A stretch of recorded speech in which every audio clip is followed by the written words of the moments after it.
The ancient Egyptians didn't have the horse until about 1650 BC, when foreigners ruling Egypt in the Delta, the Hyksos, introduced the horse to Egypt. The Hyksos came from the area of Syria-Palestine.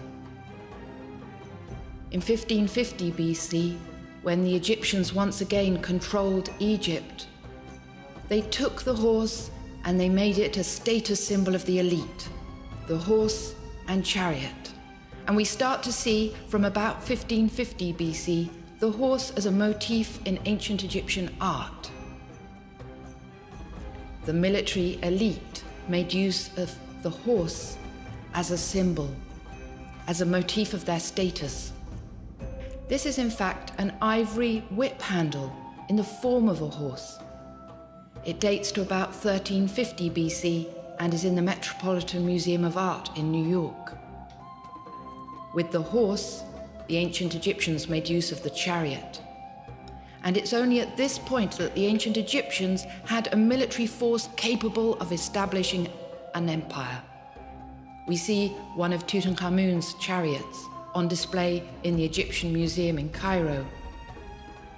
The pharaohs of the New Kingdom period from about 1550 BC appear on the walls of temples, proud in their chariots. If you look closely, you'll see the detail of the bridle and reins and all the decorations on the horses. As you can see, Ramesses II here holds the reins in his hands. His lion runs alongside the horses. In ancient Egypt, by the New Kingdom period, we have a military elite. We call them the Marianu, and they were accompanied by horses and chariots. It's only the elite and the pharaoh shown with horses and chariots. Tutankhamun on the side of this painted box is firing his composite bow at the enemy.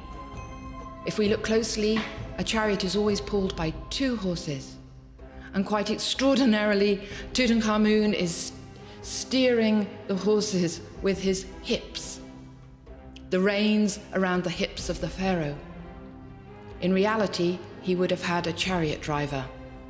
A chariot driver would have been steering the horses, the pharaoh would have been shooting the arrows. The skills of horsemanship and archery were central to the role of the Egyptian pharaoh by the New Kingdom period. And we see on this granite block, Amenhotep II, again the reins of the horses around his hips, firing arrows through a copper ingot. His skill as a marksman, his strength, his skill as a horseman, they're all being represented here.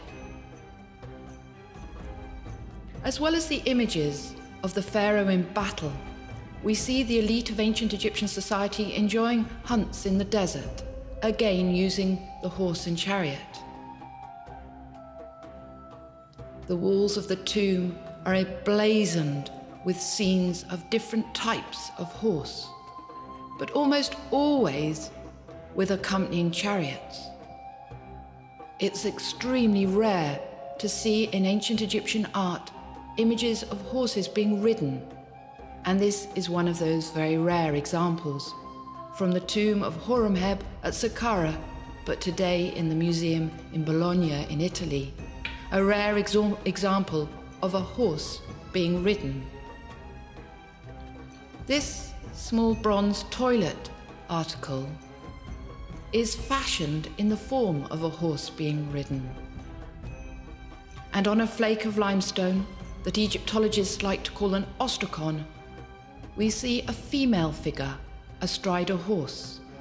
This appears to be a goddess, Astarte, a Phoenician goddess of fertility and sexual love. She corresponds to the Babylonian and Assyrian goddess Ishtar.